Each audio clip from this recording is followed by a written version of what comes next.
இன்னைக்கு சபை அது வேணும் இது வேணும் கேட்டுக்கிட்டே இருக்கு. ஏதாவது ஒரு தேவையோட தான் இயேசுகிட்ட வரீங்க, தேவையோட தான் இயேசுகிட்ட வரீங்க, இல்லைன்னா இயேசுகிட்ட வர்றதில்லை. உங்களை ஆபிரகாம் மாதிரிதான் ஆரம்பத்துல இருந்து உங்க தேவைகள் எக்ஸ்டெண்ட் ஆகிட்டே போகுது. முதல்ல இயேசுகிட்ட வரும்போது ஒரு சமாதானத்துக்காகவோ ஒரு சுகத்துக்காகவோ விடுதலைக்காகவோ வரோம், அவரும் அதை கொடுத்துடுறாரு.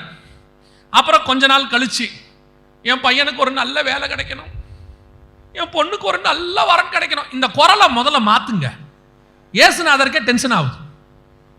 சில ஆள்லாம் ஜெபத்துக்கு வருதுன்னா இயேசுவே டென்ஷன் ஆகுற, இப்ப அழுவும் பாரு அப்படின்னு அவர் பரலோகத்தில் சொல்வார் போல. ஏன்னா சாட்சி சொல்லணும்னா என்னைக்காவது நீங்க அழுவாம சாட்சி சொல்றீங்களா? நல்ல சாட்சி கூட நீங்க அழுதுன்னு தானே சொல்றீங்க. அழுவுற சாட்சியை அழுதுகிட்டு சொல்லுங்க, தப்பு கிடையாது. சும்மா இருக்கிற சாட்சி கூட எவனோ சொல்லிட்டான் போல, நீ கொஞ்சம் ஏத்த இறக்கமா சொன்னாதான் யாராவது கேட்பாங்க. நான் எப்பவும் சொல்லுவேன், அழுக வந்து அழுவுறது தப்பே கிடையாது, அழுவுற மாதிரி நடிக்க கூடாது. அப்படியே வந்து நிக்கிறது. அதுக்கப்புறம் பொண்ணுக்கும் கல்யாணம் ஆகிடும். அப்புறம் வரது பாஸ்டர், கல்யாணம் ஆகி 2 வருஷம் ஆச்சு பாஸ்டர், ஒண்ணும் இல்லை. என்ன ஒண்ணும் இல்லை? ஒண்ணும் இல்லை. பார்க்குறவங்களாம் கேட்குறாங்க. அப்புறம் அவர்கிட்ட நீங்க ஃபாஸ்டிங் போட்டு ஜெபம் பண்ணுங்க. நீங்க என்ன பண்ணுவீங்க? அவர் ஃபாஸ்டிங் போட்டு ஜெபம் பண்ணுவார், நீங்க வீட்டில் சாப்பிட்டுக்கிட்டு இருப்பீங்க. சரி, அப்புறம் குழந்தை பிறந்துடும். குழந்தை பிறந்த பிறகு அடுத்து, பாஸ்டர் நாங்கள் இன்னும் வாடகை வீட்டில் தான் இருக்கிறோம். முந்தி நான் மட்டும் இருந்தால் பரவாயில்ல, இப்போ மருமக பேரன் பேத்தி எல்லாம் வந்துருச்சு. சாவறதுக்குள்ள சொந்த வீட்டில் சாவணும். சாவற வரைக்கும் கேட்டுக்கினே இருங்க. அப்புறம் சாகும் போது கூட சும்மா சாவறது இல்லை, சாகும் போது சொல்லிட்டு சாவறது. பாஸ்டர் கையால தான் எனக்கு அடக்காரதனை நடக்கணும். அதோடைய அர்த்தம் என்னன்னா, அதுக்கு முன்னாடி வருகை வந்தா கூட அவர் போகக்கூடாது, இருந்து இவங்களுக்கு அடக்காரதனை நடத்திட்டு தான் போகணும்.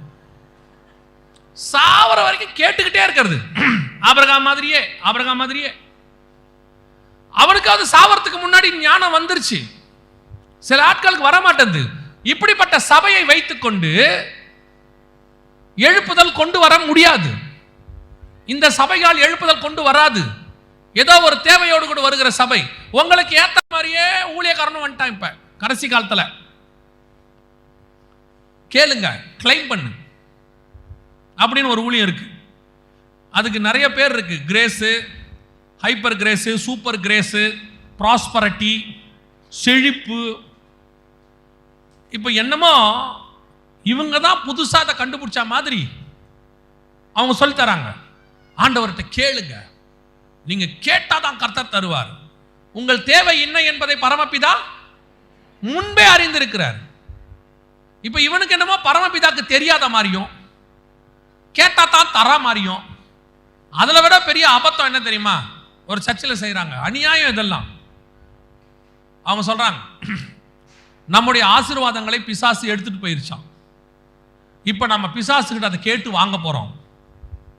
சபையே சேர்ந்து சொல்லுது, பிசாசே என் ஆசீர்வாதத்தை கொடு. ஆண்டவர்கிட்ட தான்டா கேட்கணும். நீங்க பிசாசு எப்ப எடுத்துட்டு போனா அவனையே தலையை வெட்டிட்டு முண்டமா அலைகிறான். அந்த பையன் பாவம், அவனுக்கே இன்னும் கொஞ்ச காலம் தான் இருக்குன்ட்டு அவனும் டென்ஷன்ல இருக்கான். அவன் வேலையை அவன் பார்ப்பானா, உங்களுக்கு கொடுத்துக்கிட்டு இருப்பானா? இது பத்தாததுக்கு கேளுங்கள், உங்கள் சந்தோஷம் நிறைவாகும்படி கர்த்தர் தருவார். இது வரைக்கும் கொடுத்துருக்காரு, அது போதாதா? உக்ரைன்ல அவனுக்கு சாப்பாட்டுக்கே வழி இல்லை, ஒன்னு எண்ணியும் 3 வேளை நல்லா சாப்பிட வச்சிருக்கிறாரு. அதுவே பெரிய ஆசீர்வாதம், பெரிய ஆசீர்வாதம். எத்தனையோ கோடீஸ்வரனுக்கு கோடிக்கணக்கான பணம் இருக்கு, இந்தியாக்குள்ள திரும்பி வர்றதுக்கு வழி இல்லை, வந்தா ஜெயில போட்டுருவாங்கன்ற பயம். வெளிநாட்டுல அகதியா சுத்திட்டு இருக்கிறான், நீ நானும் சொந்த நாட்டுல சந்தோஷமா தைரியமா சுத்திட்டு இருக்கிறோம். இதுவே எவ்வளவு பெரிய ஆசீர்வாதம். இது பத்தாததுக்கு கேளுங்க, கேளுங்க, கிளைம் பண்ணுங்க. அதை சொல்லித்தரான். நமக்கு என்னமோ கேட்க தெரியாத மாதிரி. உங்களுக்கு கேட்க தெரியாது. உங்களுக்கு கேட்க தெரியுமா தெரியாதான்றத உங்க வீட்டுக்காரர்கிட்ட கேளுங்க. இது பத்தாததுக்கு உங்களுக்கு வேற சொல்லி தராங்க. நான் இன்னைக்கு ஒரு ஊழியக்காரரோட நடந்து போயிட்டு இருந்தேன், பேசிட்டே போனோம். திடீர்னு பார்த்தா அவரை காணோம். 3 அடி பின்னாடி இருக்கிறார். நல்லா ஒரு ஜாகுவார் காரு 60 லட்ச ரூபா இருக்கும், கை வச்சு ஜாம் பண்ணிட்டு இருக்கிறாரு. நான் கேட்டேன், என்னையா பண்றான்னு கேட்டேன். இல்லை, கை வச்சு கிளைம் பண்ணா கர்த்தர் அந்த காரை தருவார்னு சொல்லியிருக்கிறார். நான் சொன்னேன், இந்த காரை ஆண்டவர் தரமாட்டார். ஏன் அப்படின்னா, அது அவன் காரு, அது எப்படி உனக்கு தருவாரு? அதான் ஆல்ரெடி வாங்கிட்டானே. கேட்கும் போது கூட எப்படி கேட்கணும்னு எனக்கு தெரியல பாரு. இந்த மாதிரி ஒண்ணுன்னு கேட்டா கூட நியாயம். இந்த காரை கர்த்தர் தந்ததுக்காய் ஸ்தோத்திரம், எப்பரா தருவாரு? அவனே இஎம்ஐல வாங்கி வச்சிருக்கான். நல்ல வேலை அவன் காரை வச்சுட்டு போனா நீ கிளைம் பண்ண, உள்ள மனைவி பிள்ளையை வச்சுட்டு போய் நீ கிளைம் பண்ணியிருந்தா என்ன ஆயிருக்கும்? என்னமோ நமக்கு கேட்க தெரியாத மாதிரியும் சொல்லித்தரான். இந்த கேட்கிற சபை, கேட்கிற ஊழியக்காரன், இவன் எவனாலையும் எழுப்புதல் வரவே வராது, கன்ஃபார்மா வராது. யார் மூலமா எழுப்புதல் வரும் தெரியுமா? ஒரு சிறு பெண் தன் வாழ்க்கையை அர்ப்பணம் செய்து, தன் எதிர்காலம் எல்லாவற்றையும் அர்ப்பணம் செய்து, அவ எதிர்காலமே பினிஷ்ட், ஓவர், அவ்வளவுதான். அதுவும் சாதாரண பெண் இல்ல, வெகு அழகாக இருந்தாள். அந்த பெண்ணை தன் வாழ்க்கையை அர்ப்பணம் செய்து ராஜாவுக்கு எழுப்புதலை கொண்டாந்துட்டாங்க. பாருங்க, வசனம் சொல்லுது, வாசிங்க. 1ஆம் அதிகாரம் 15வது வசனம் வாசிங்க. அப்படியே பத்சேபாள் பள்ளி அறைக்குள் ராஜாவினிடத்தில் போனாள். ராஜா மிகவும் வயது சென்றவனாய் இருந்தான். சூனேம் ஊராளாகிய அபிஷாக் ராஜாவுக்கு பணிவிடை செய்து கொண்டிருந்தாள். ராஜா எழுந்திருச்சு பத்சேபாள்கிட்ட பேசிட்டான் பாருங்க. போத்துனா கூட அனல் வராத ராஜாவை எழுந்திருச்சு உட்கார வச்சு பேச வச்சுட்டா பாருங்க. அதுதான் அபிஷாக்கினுடைய ஊழியம், அதுதான் சிறு பெண்ணின் ஊழியம், அதுதான் சிறு சபையின் ஊழியம், அதுதான் ஒரு சின்ன ஊழியக்காரனுடைய ஊழியம். ஆண்டவர் அப்படிப்பட்ட ஒரு சின்ன சபையையும் அப்படிப்பட்ட ஒரு சின்ன ஊழியக்காரனையும் தான் கர்த்தர் தேடிட்டு இருக்கிறார். பெரிய பெரிய ஆட்கள்லாம் உட்கார்ந்தாச்சு, பத்சேபாள் ஆயாச்சு, அவங்கெல்லாம் மீகால் ஆயாச்சு, அவங்கெல்லாம் அபிகாயில் ஆயாச்சு, அவங்கெல்லாம் சொபிஸ்டிகேட்டட் லைஃபுக்கு போயாச்சு. அவங்கெல்லாம் இருக்கட்டும், அவங்கெல்லாம் ஒரு காலத்துல ராஜாவுக்கு வேண்டப்பட்டவங்க தான், யாரும் குறை சொல்லல. எந்த மூத்த ஊழியர்களை இங்க யாரும் குறை சொல்ல வரல. ஆனால் இப்பொழுது தேவை கர்த்தருக்கு ஒரு சிறு பெண், கர்த்தருக்கு தேவை. அது யார் வேணாலும் இருக்கலாம், ஏன் கோயில் பட்டிக்குள்ள கூட இருக்கலாம், ஏன் இங்கிருந்து ஏன் எழும்ப கூடாது? அடுத்த திறப்பின் வாசல் ஜபத்துல எழுப்புதல் புறப்பட்டுருச்சுன்னு சொல்லணும்னா இப்பவே அந்த சின்ன சபை புறப்பட்டா தான் ஆச்சு. அந்த சபை எங்க இருக்குதுன்னு நம்ம தேடணும். இப்ப அது யாரா இருக்கும் தெரியுமா? எல்லாவற்றையும் கர்த்தருக்கு அர்ப்பணம் செய்கிற ஒரு சபை, எந்த எதிர்பார்ப்பும் இல்லாமல் கர்த்தரை தேடணும். ஒரு காலத்துல அப்படி தேடினவங்களை வச்சுதான் எழுப்புதல் வந்துச்சு. அவங்க தான் எல்லாத்தையும் விட்டுட்டு வந்தாங்க. ஏன் இன்னைக்கு இந்தியாவுக்கு கிறிஸ்தவத்தை கொண்டு வந்து இவ்வளோ பெரிய அளவுக்கு செஞ்சிருக்கிற மிஷனரிகள் ஒரு காலத்துல எல்லாத்தையும் விட்டுட்டு இங்க வந்து தான் எல்லாத்தையும் செஞ்சாங்க. அவங்க செஞ்சதனுடைய விளைவு யோசிச்சு பாருங்க. 1500களில் 600ல 700ல வந்த ஊழியம், அவங்க அன்னைக்கு பண்ண ஊழியம் 300 வருஷம் தாக்கு பிடிச்சிருக்குது. இன்னைக்கு ஒரு ஊழியம் 30 வருஷம் தாக்கு பிடிக்க மாட்டேங்குது, 30 வருஷம் தாக்கு பிடிக்க மாட்டேங்குது. அவங்க போட்ட அஸ்திவாரம் 300 வருஷம் தாக்கு பிடிக்குது. தோமா போட்ட அஸ்திவாரம் 2000 வருஷம் தாக்கு பிடிச்சிருக்குது. இன்னைக்கு நாம போட போற அஸ்திவாரம் வருக வரைக்கும் தாக்கு பிடிக்கணும். அப்படி ஒரு சபையை தான் கர்த்தர் தேடுகிறார். சும்மா சபைனா கூட்டம் கூடுறது சபை கிடையாது, ஞாயிற்றுக்கிழமை காலையில வந்து ஆராதனை பண்றது சபை கிடையாது. அவரு அந்த சபையை கர்த்தர் தேடல. அது 10ஓட 11. எப்பவுமே தெரிஞ்சுக்கொள்ளுங்க, கர்த்தர்கிட்ட 3 வகையான கூட்டம் உண்டு, எப்பவுமே உண்டு. இப்போ எலியா காலத்துல எடுத்துக்கோங்க, பாகால் தீர்க்கதரிசிகளோடு உட்கார்ந்து அவங்களோட பந்தி சாப்பிட்ட இஸ்ரவேலின் தீர்க்கதரிசி, இது சோரம் போகிற கூட்டம், அது ஒன்று இருக்கும். இன்னொன்று இருக்கு, கெபில போய் மறைஞ்சு கொள்ளுகிற கூட்டம், 50 பேரா கெபில போய் மறைஞ்சுப்பாங்க. இது ஒரு தீர்க்கதரிசி. இவங்க யார் தெரியுமா? நமக்கு எதுக்குப்பா வம்பு, நடக்கிறது நடந்துட்டு போட்டோம், ஏசபேல் ஆடுறாளா ஆடட்டும், ஆகாப்பு தொல்லையா கொடுக்கட்டும், நம்ம என்ன பண்ணலாம், நம்ம உண்டு நம்ம வேலை உண்டு. நம்ம கெபிக்கு போனோமா, பராமரிக்கிறதுக்கு ஒரு உபாதியான இருக்கிறானா, வேலைக்கு சோறு போடுறானா, தின்னோமா, கெபிக்குள்ள இருந்தோமா, வேலையை முடிச்சோமான்னு இருக்கும். அப்படி ஒரு கூட்டம் இருக்கு. அவங்கள குறை சொல்றதுக்கு ஒன்றும் இல்லை. அவர்கள் அழைப்புக்காக வந்தவர்கள் அல்ல, பிழைப்புக்காக வந்தவர்கள். அது ஒரு குரூப் இருக்கு. வந்தோம், ஏதோ ஒரு நல்ல லைஃப் செட்டில் ஆச்சு, அமைதியா வாழ்க்கையை ஓட்டிக்கணும். எதுக்கு இந்த மாதிரி எல்லாம் பேசி நம்ம பிரச்சனையை வரவிப்பானே, நம்ம பாட்டு நம்ம வேலையை பார்த்துக்கலான்ற ஒரு கூட்டம் இருக்கு. ஆனா ஒரே ஒருத்தர் இருக்கிறான், மூணாவது டைப், அதுதான் எலியா. அவன் தனி ஒருவனாய் இருந்தாலும் அவன் தான் எழுப்புதலுக்கு காரணமாய் இருக்கிறவன். அவன் கெபிக்குள்ளையும் பதுங்க மாட்டான், அவன் ஏசபேல் கூட்டத்தில் கூட உட்கார மாட்டான், அவன் கர்த்தருக்கு முன்பாக நிற்கிறவனாய் இருப்பான். அவனை கொண்டுதான் கர்த்தர் பெரிய காரியத்தை செய்ய முடியும். இப்ப நாம இந்த கூட்டத்தில் எப்படி இருக்கிறோம்? இந்த கூட்டத்தில் எப்படி இருக்கிறோம்? இயேசுகிட்டயும் அப்படி ஒரு கூட்டம் இருந்துச்சு, இயேசுகிட்டயும் அப்படி இருந்துச்சு. ஒரு யூதாஸ் காரியத், அவன் யாரு? திருடன். ஏசபேலோட உட்காந்து பந்தியில சாப்பிட்டவங்க மாதிரி அவன் போய் ஆசாரியரோட கூட போய் 30 வெள்ளிக்காசுக்கு சோரம் போனவன். இன்னொரு கூட்டம் இருக்கு, மிச்சம் 10 பேர். மிச்சம் எத்தனை பேர்? மிச்சம் எத்தனை பேர்? நான் தப்பா சொன்னேன் தானே? சொல்லிருங்க பாப்பா, நான் தப்பா சொல்லிட்டேன்னு. நமக்கு எதுக்கு வம்புன்றீங்களா? நீ தானே சொல்ல வர, நீயே சொல்லு அப்படின்றீங்களா? மிச்சம் 10 பேர். இவங்க யாருன்னு கேட்டீங்கன்னா, இவங்க உட்காந்துருப்பாங்க, இயேசுநாதர் சொல்றத கேட்பாங்க, போனா போவாங்க, இருனா இருப்பாங்க, எதுவும் செய்யாதனா செய்வாங்க, தூங்காதனா தூங்குவாங்க. அது ஒரு குரூப்.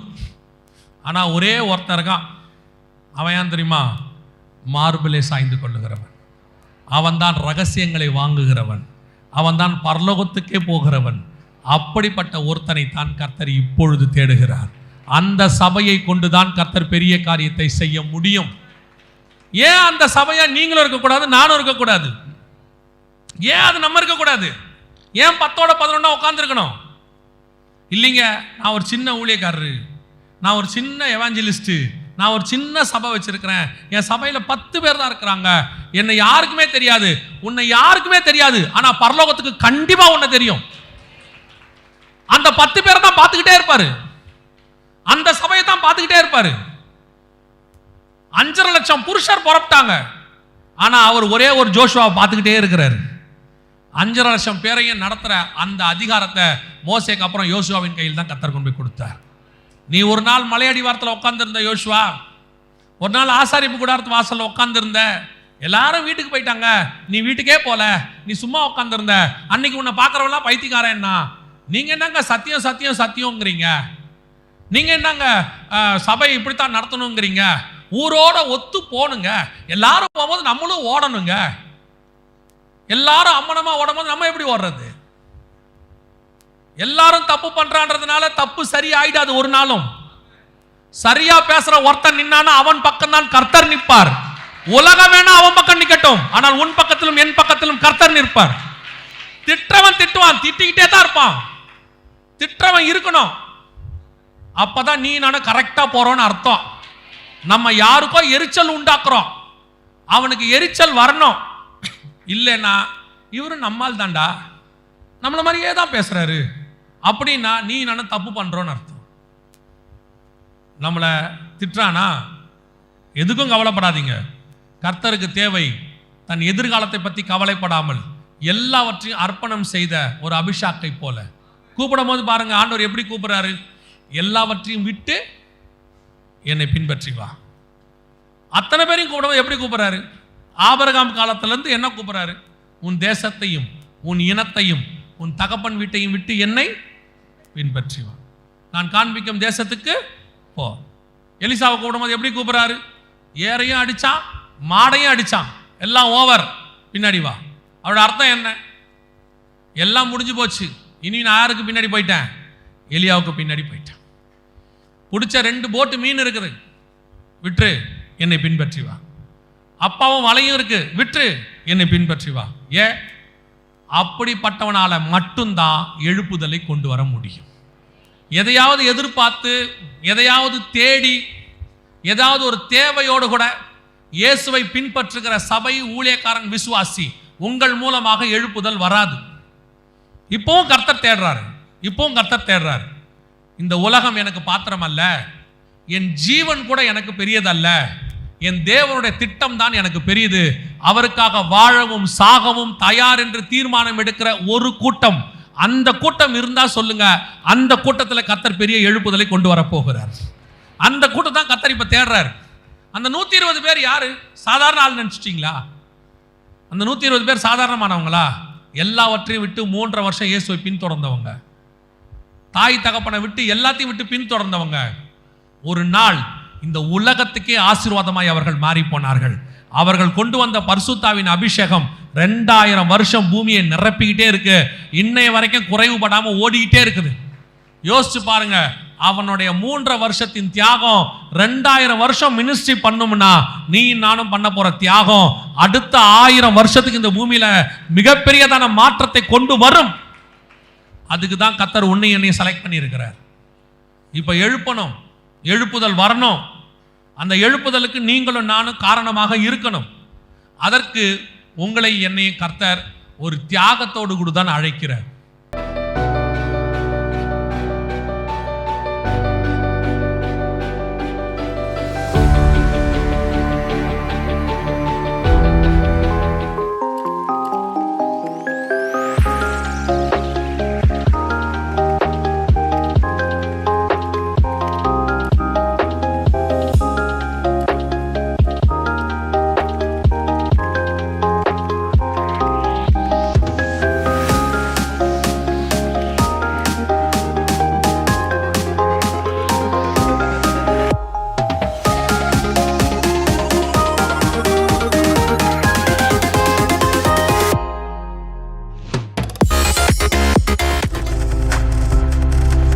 நீங்கள் பார்த்து கொண்டிருப்பது உங்கள் ஜாய் டிவி. உங்கள் துக்கம் சந்தோஷமாய் மாறும்.